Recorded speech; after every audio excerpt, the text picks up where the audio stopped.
Welcome to another episode of the Global Investors Podcast. I'm your host, Charles Carillo. Today we have Louis Belmonte. He is a highly experienced real estate developer with a career spanning over 57 years and is a founding partner of Seven Hills Properties. Previously, he was a founder of AMB Property Corporation, where he oversaw the $250 million annual deployment or development program and managed 50 million square feet of assets. Before joining AMB, he was a partner with Lincoln Property Company, and he was responsible for industrial development projects in Northern California. And over 16 years, he developed 18 million square feet of industrial buildings. Before that, he spent 3 years on active duty with the U.S. Navy. So, Louis, thank you so much for being on the show today. Glad to be here. So give us a little background on yourself, a little bit personally and professionally, prior to getting involved with real estate investing. Well, my father was in the business part-time. He had a dairy farm outside Yerington, Nevada in 1929, and the bank closed and foreclosed on his loan and wiped out his savings. And subsequent to that, he made a living for a while breaking wild horses, which is a hard way to make a living. And then he went back to school at the University of Nevada, Reno, worked his way through school as a bootlegger.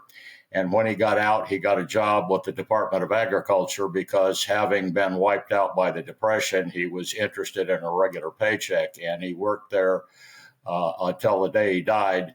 But he was entrepreneurial. He always had a sideline, feeding cattle, feeding chickens, turkeys, and rent houses. And my parents divorced when I was 5, and I went to live with my father when I was 16, and I became a ill-paid ranch hand, property manager, and I prepared the income taxes because that bored him. So he kept his records in a pasteboard box and handed me the box at tax time.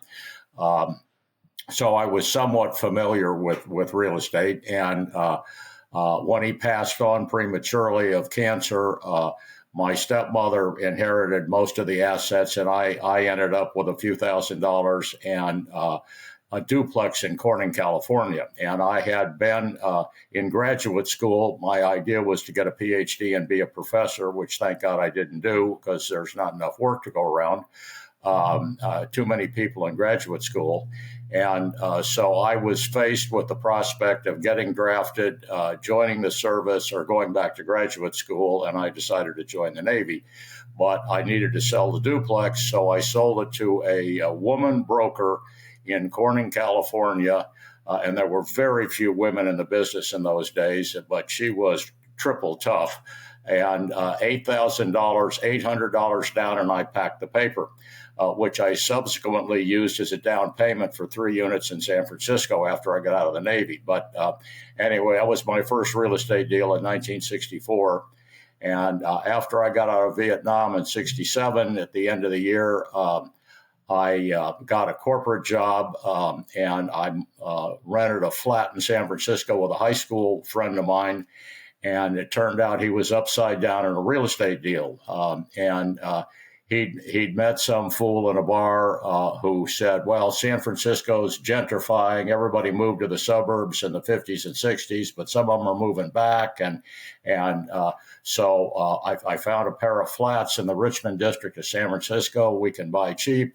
And you put up the money and I'll put up the work and we'll make big bucks. And my flatmate used some of his inheritance to make a down payment on the building, but very little work was going on, and he was afraid he was going to lose his money. So I said, well, I don't much like my job, so if you pay me $3 an hour, I will strap on my tool belt and we'll get this job done. And which I did, and eventually I bought out his bar partner, and we started a little business doing rehabs. And we did a couple of little apartment deals, made some money, and then we made a bad decision. We bought a house out of an estate, and it was a house in the Richmond district of San Francisco. We paid $28,000 for it, 10% down, and the estate packed a 2-year note. And we proceeded to create a masterpiece. We thought we were decorators, and we refinished 5 rooms of hardwood floors, which is really hard if you don't know how to operate a floor sander. We put in a new kitchen, and I built cabinets with a skill saw, which is not the ideal way to do it.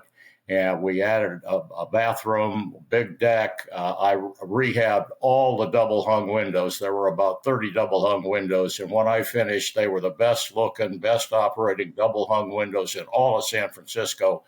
And then we went to sell the property because our loan was running out. And the market was in the toilet. Interest rates were 9.5%. We had over remodeled the building. It was a $50,000 neighborhood, and we needed $53,000 to make any money. And we had not figured out the exit correctly. We didn't know how to refinance and pay off the estate. We didn't have the staying power to operate it as a rental. We were against the wall. So we sold it eventually and barely made wages. And that taught me a lesson. Stay at the shallow end of the gene pool, focus on exit strategy, prepare for a bad market, set yourself up to exist through a bad market, take advantage of a bad market. Taught me a whole bunch of lessons. I have several scars on my body as a result of that deal. And about that time, I got married, and there was some pressure for regular income. My wife got pregnant, which is the way we used to do it in the old days. I realize that's antique, but that's the way we did it. And so I started looking for another job, and the outfit that offered me the most money was the D.H. Overmeyer Company, a international developer of warehouse buildings based in New York City. And so I took that job, and I did not know a warehouse from a house of ill repute, but I figured, well, for $23,000 a year, which was big money in those days, I could learn. And I spent the next 35 years in the warehouse business. I built all over Northern California, and then when I moved to AMB, now Prologis, I built all around the United States, in Mexico, Singapore, Japan. I was the warehouse king. And about 20 years ago, when I was 64, it was decided that I was too old to be an international road warrior, and I agreed with that. So I retired from corporate life and started Seven Hills Property with a friend of mine. And we've been doing that for 20 years now. And we have low-income housing and neighborhood retail and one little industrial deal that we've done. Okay. How do you think over the last 15, 20 years, kind of the investing landscape in commercial properties has kind of changed? How's that gone? Well, the first thing that happened is the invention of the computer, which allowed us to do IRR and sensitivity analysis. So when I was first in business, and all along early in my career, I bought little apartment buildings and worked nights and weekends to fix them up and raise the rent. And my criterion was I'd put 10% down and get the seller to carry a second. And I had a broker who had a deal with an S&L to guarantee the first. And so my deal was I needed enough cash flow after I got my fix-up done to accumulate money to buy the next deal. So that was my IRR. Now, once the computer came along, we were able to do song and dance and projections, and an IRR calculation is all dependent upon two things, which are WAGs, wild ass guesses. That's the growth rate and the exit cap. And those are both complete guesses. But if you turn the dials, you can justify damn near anything. So everything compressed. And in my early days, it was all about spendable, how much money ended up in my hand after everything was said and done. And now deals are much tighter. And the other thing that's happened is that prior to 1986, the tax law, developers owned things and sold tax benefits in order to raise equity. After 1986, the institutions took over and owned everything. And now there's a ton of private equity money in the business, tons of private equity money. And Private equity is not investing its own money. They're investing somebody else's money, and they're writing checks with other people's money, and they get paid to do deals, and magically enough, they do deals.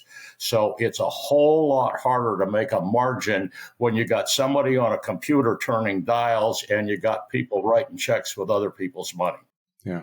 Yeah, no, that's completely true. And one thing you mentioned about the cap rate exit cap rate, if anybody, as a listener, they see a model, if you just adjust that, you're talking basis points, the amount of your return is, it's amazing. It's amazing. You can just change it and go, it's going to be, 0.2 different or 0.3 different. And you're like, oh, wow, that's a whole different, it's a whole different return. Here's the envelope calculation. And I've done, when I got on the institutional side of the business, I was exposed to a whole lot of this. I was the street dog out solving problems and building buildings, but I sat on the investment committee and read more investment committee memos than any human being should. And the trick is this, after all is said and done. On the average deal, if you're going in cap rate is a 7, your going out cap rate is an 8, your IRR is 8. That's so you got 100 basis points for exit IRR being above your entry IRR. So you start out, if you do the big calculation and you say, okay, well, I'm going to enter at a 7 and get out at a 10. No, because you got 100 basis points of exit cap and you got 100 basis points of turnover costs. So if you enter at a 7, you're going to exit at an 8. And that makes it real simple. Yeah. Yeah, it's kind of a very simple back of the napkin kind of math type of situation, whereas going through and doing a large spreadsheet of putting in all these numbers and trying to work out every step. And when I do a deal, we do both. We do the napkin and we do the IRR. And if the two don't match, something's wrong. You better start over and start figuring, because the napkin and the calc ought to be very close to each other. Yeah. My dad was a apartment investor, I remember in the 80s, and I would go with him. I was very young, and we'd go to diners and see what I considered old school investors, and they'd be sitting at the diners. That's where their office was. And my dad would talk to them about buying properties, all this kind of stuff like this. And they literally would be doing the math on a napkin and, figuring out exactly from they knew taxes, water, the whole thing, getting down to what their cash flow would be. And I remember, my dad didn't know what an IRR was until a few years ago. So it's one of those things. He ran the whole business on that. Yeah. IRR is a digestive problem, in my view. So tell us a little bit about the different kind of, I was reading something before when I was preparing for this episode, and you had one thing where you were talking about the difference between really geographic constraints and flat spots. And this is something I've never really heard too much, but when I read into it a little bit, it made sense. Can you explain a little bit about what you conceive of these two? It's all about supply and demand. When I started in the business, I bought Victorian flats, 2 and 3 unit buildings. My rents were $125 a month. And now those same units, if I get them outside of rent control, are $4,000. So, and it's the same bricks and sticks. So how did that happen? Well, it happened for 2 reasons. Number one, there's the ocean, the bay, the mountains. There's a limited geography. If you're in San Francisco or the island of Manhattan, there's some water out there, or there's steep hills, and the infrastructure on hills is expensive, and the environmentalists come after you. But in San Francisco, you got 2 things. You got geographic constraints and political constraints. So a flat spot is like Denver, Atlanta, Dallas, Houston. You get on a ladder, you can see the next state. It's flat. The regulatory climate is easy. And when I was working for AMB, we did an analysis of rents in Dallas, and inflation adjusted warehouse rents never went up, because as soon as they started to go up, everybody started building, and every little suburb was throwing tax incentives at people, and the supply came streaming on. So in my days, I was a seller in the 30s and a buyer in the 20s. So if the building was $27 a square foot, then you bought it. If the market got to $30 a foot, you sold it, because damn sure somebody would come along and build more buildings, and the rent would never really go up inflation adjusted. So a flat spot is someplace where it's easy to build geographically and politically. And the key value add element is in the politically constrained markets. When things go in the toilet, the regulatory climate gets easier. So if you have the horsepower and cash in the bank, you can go get your entitlements during recessions and then build in a rising market. And that's the way to make money in supply constrained markets. And believe me, when I was in, I foreclosed on a building in Houston in the 1980s, and they were actually knocking apartment complexes down because the supply constraint was so bad. And my basis in the deal after I foreclosed was $9,000 a unit, and I still couldn't make money. Wow. Jeez. So let's kind of figure out different markets. And now when we're getting into really specific properties that we're purchasing and rehabbing, I mean, can you give us some like essential aspects regarding due diligence and underwriting that investors need to take into consideration with commercial properties? So number one, you got to get the risk reward ratio right. And this is the most important thing. So if you're buying a net leased investment at Main and Main with a long-term lease and a creditworthy tenant and inflation adjustments in the rent, and maybe a 5 or 6% return is appropriate, because it's very little work, it's very little risk. If you're getting something above Treasury bills and you got some appreciation possibility, or at least inflation protection, you're fine. If, on the other hand, you're buying a pool hall in the desert that doubles as a meth lab, you better get a 20 return, because you're going to have to buy a pistol or hire a bodyguard to collect rent, and they might bust the meth lab. So you need to get all of your hard cash back as rapidly as possible, and you're going to sweat bullets getting your rent. And so the higher the risk, the higher the reward needs to be. So the first underwriting is getting the risk-reward ratio correct. If you're going to do a brain damage deal, get brain damage returns.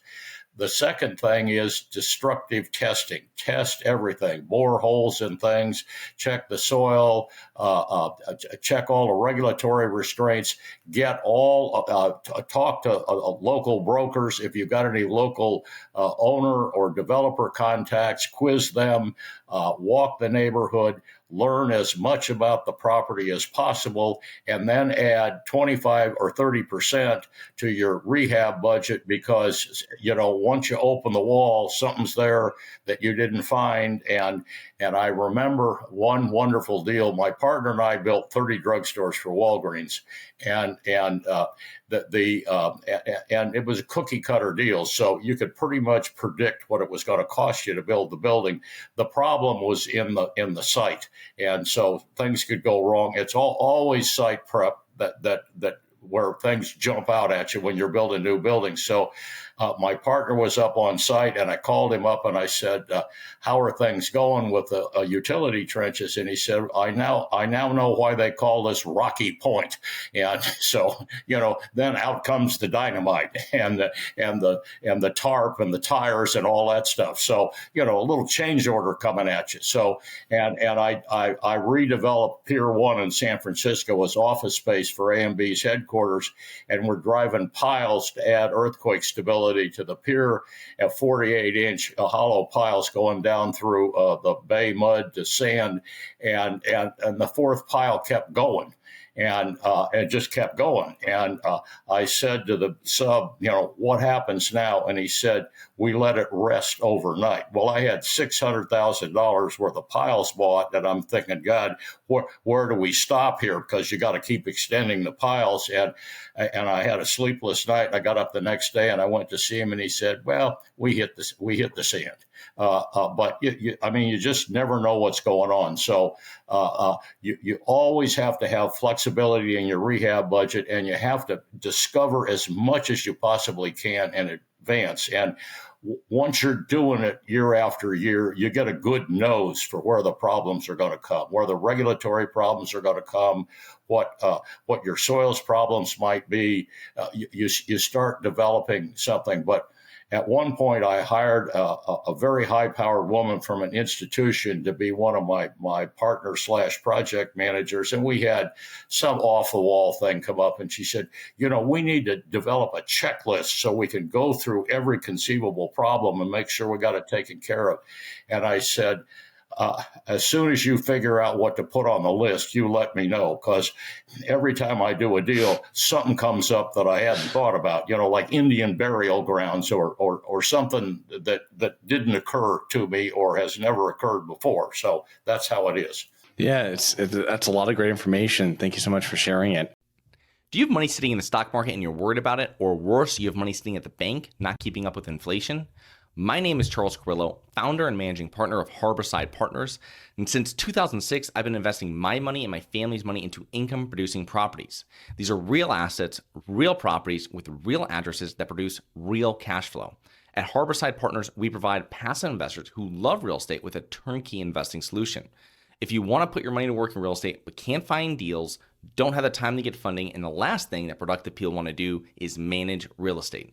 We find the deals, we fund the deals, and we manage the tenants, the termites, and the properties. Partner with us at investwithharborside.com. That's investwithharborside.com.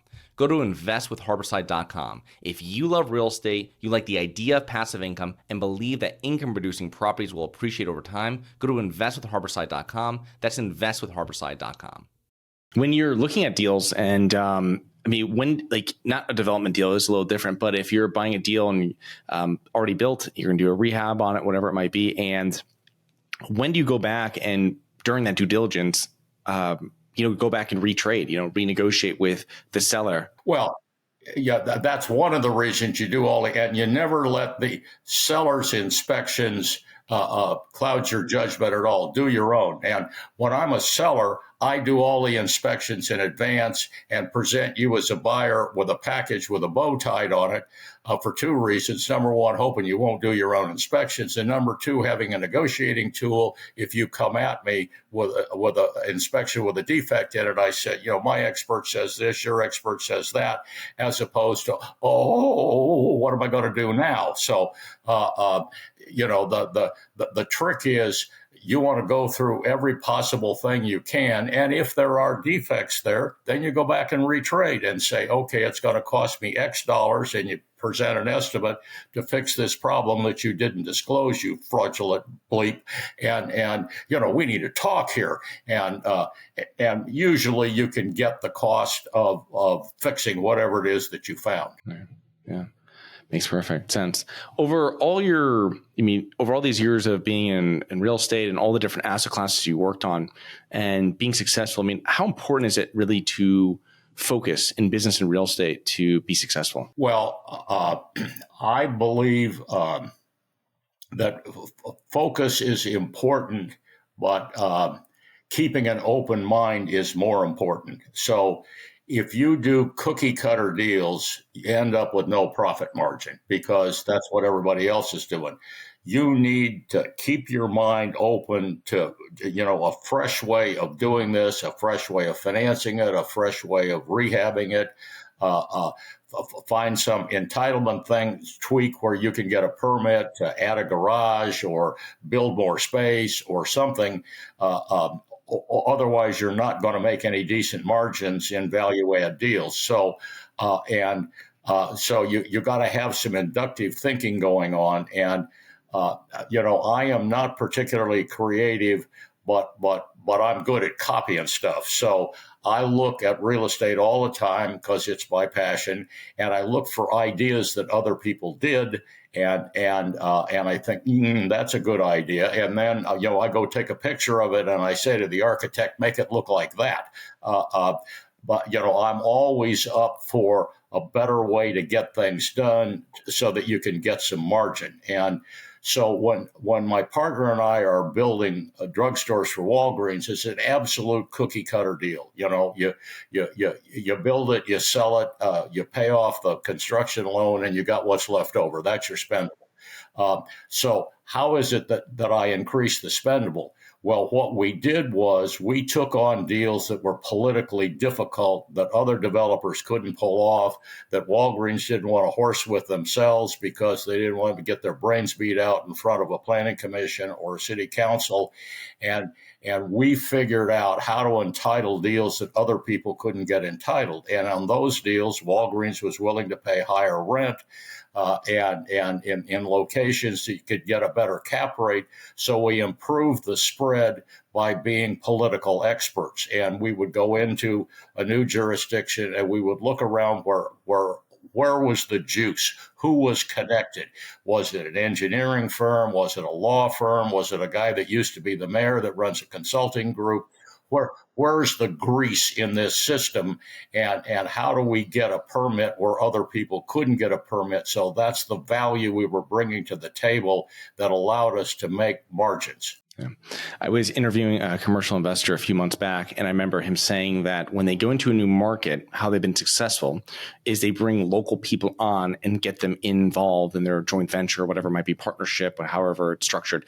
So now you're getting like you were saying, political juice from local people that are going to have more than you coming in as an outsider, and you're going to be able, like you said, you're going to be able to provide more value, and you're going to be compensated for that value because you've really done something in a niche that maybe other developers in that area or other investors just they don't have the ability of doing that. So here's another example. I'm working for AMB, and we're investing money for institutions, university endowments, pension funds, things like that.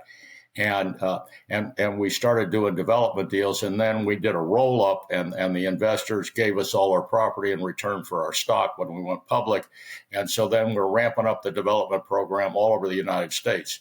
And my job is not doing deals, it's picking developers. So I go to Atlanta or Dallas or wherever, and I look around the landscape, drive and walk and talk, and I figure out who the best developer in town is. And in that era, in the 90s, nobody had any money. We had money, they didn't. We had a balance sheet, they didn't. So I'd go to a developer and say, okay, bring me a deal, I'll put up the money. And they'd bring in a deal and show me their numbers, and I'd walk and talk and see if I liked it. And then I'd say, okay, if you build it on budget, you get a 2% fee. If you lease it on budget, you get another 2% fee. If you want to put some money in the deal, you get a bigger piece. But at the end of the deal, we sell it on paper at a prearranged cap rate or at an appraised value of an appraiser that I pick, and you get your 20% or 30% of the profit, and we own the deal. And if you don't perform on budget, you get out of the job shack and I get in, and you're shoved out of the deal, and you've risked your work, but you get nothing. And so because I was able to operate a deal myself, I was not afraid to shove the developer out. So most institutional deals is a developer and money, and they're sleeping together with different dreams because the institution is incapable of taking over the deal. So I went around to the biggest markets in the United States, picking developers, establishing a relationship with developers, being easy to deal with, and say, okay, all you have to do is bring me the right deal and invest your time to get it built. And if you do that, you could have part of the value you create, and then we own the asset. When you were, all over the world putting up warehouses, what were some interesting kind of tidbits of business that you've done when you did it internationally? How business was done that differed from here in the United States that maybe you liked or maybe you didn't like, or? Oh, you go into a foreign market, it's a whole different world. So I go to Mexico to do deals, and there's no utilities. You got to put in your own storm drainage all the way to the river. You got to bring in your own electricity. There's no destructive testing, and there's no title companies. So we're doing the first deal, and I said to the partners that I'd selected after much fiddling around, and actually my edge was my project manager in Mexico spoke Spanish, but we never told anybody that. So I'm down there bumbling around in English and my 4 words of Spanish, and the Mexicans are talking to each other, and they think that I don't understand what they're saying, and I don't. But the guy standing next to me does. But we never mentioned that, and he really helped me get to the right partners. And they didn't know squat about the warehouse business, but they knew Mexico, and they had juice in Mexico, which was what was important to me because I know how to build buildings. I just don't know how to deal with Mexico. So we do the first big deal, and we're going to build an 800,000 foot building. And so I said to everybody involved, how do I know I own the land? Where's the title report? Well, we don't have a title company. Well, it turned out that the guy who was selling us the land had bought out an ejido, and an ejido was something that was established in Mexico after the revolution, where the peasants got 11 acres of land, but they didn't own it, and they could pass the rights on to the number one son. But in order to convey the property, everybody in the ejido had to agree, and there was a whole trail of paperwork that was required to perfect the sale. So I hired a Mexican law firm, and I said, go to the public records and show me that I own the damn land if I pay for it. Well, there was a pasteboard box with almost nothing in it. So we had to recreate the sale process from scratch at great cost to prove to me that I owned the damn dirt I was about to pay for. So, and then we start building the building, and there's no destructive testing. So, in order to get the concrete tested, I got to put in my own testing lab. In order to do soils tests, I got to hire my own soils engineer and test the land. So, there's nothing about the process, and all of this is a surprise. But I had enough margin that it didn't make any difference. I could afford those things because I was slicing a fat hog on the deal. So the surprises were acceptable in the grand scheme of things. In Japan, you can't bid a job. So I said, how are we bidding this? Oh, no, we don't bid it. Well, why don't we bid it? Because you can put it out to 5 contractors, and they'll have a meeting and decide who the winning bidder is going to be.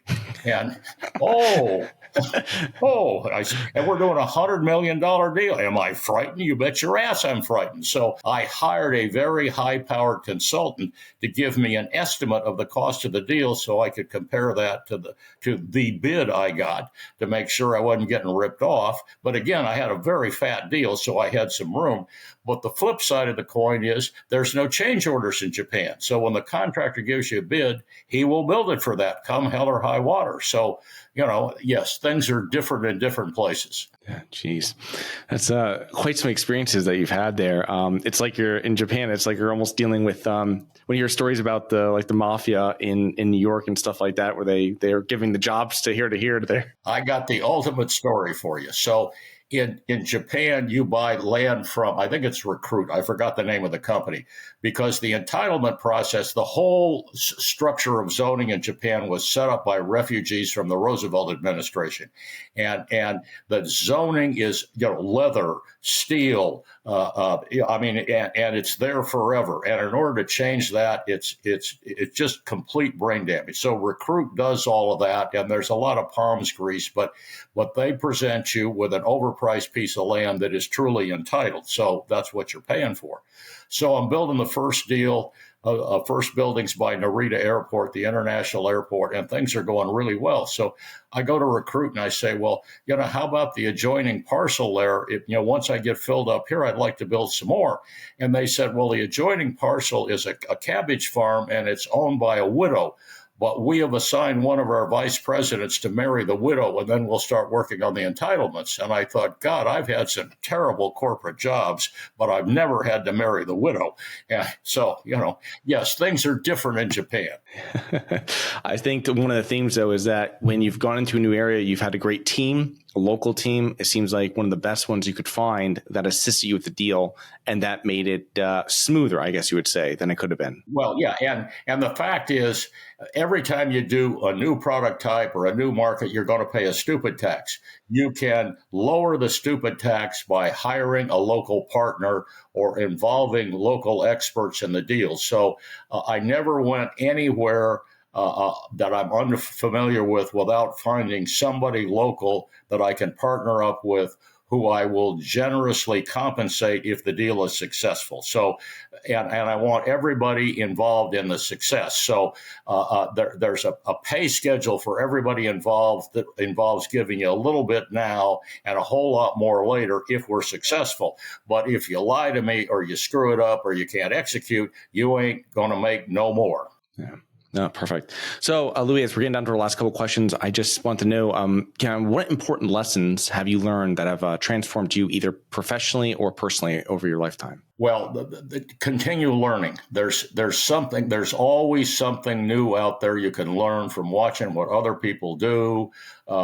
It's a lifelong learning experience. The business has changed so much over my lifetime. The technology just has changed so much.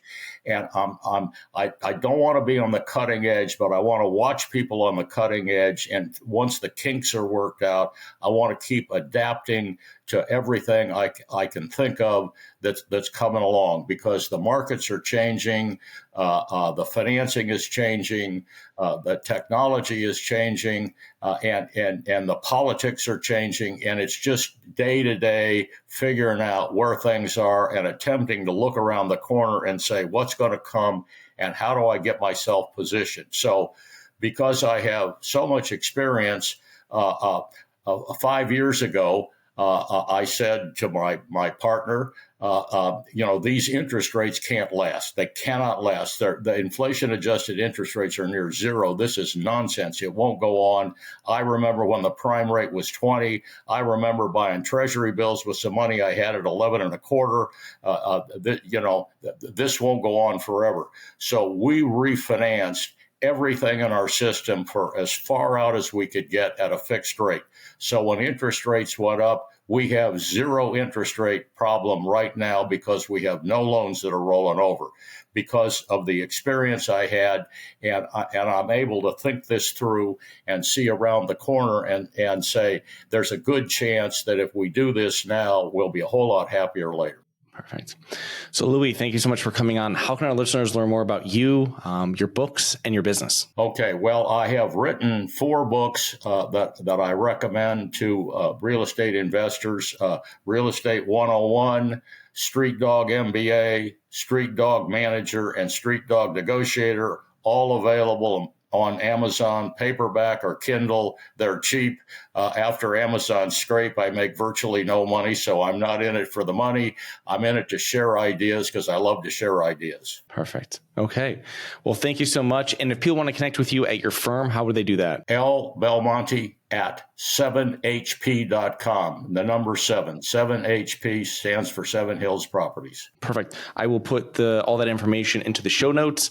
Louis, thank you so much for coming on today. Thank you so much for sharing all of your experience, and looking forward to connecting with you here again in the near future. Good. Great to be with you. Have a great day. Thank you. Hi guys, it's Charles from the Global Investors Podcast. I hope you enjoyed the show. If you're interested in getting involved with real estate, but you don't know where to begin, set up a free 30-minute strategy call with me at schedulecharles.com. That's schedulecharles.com. Thank you.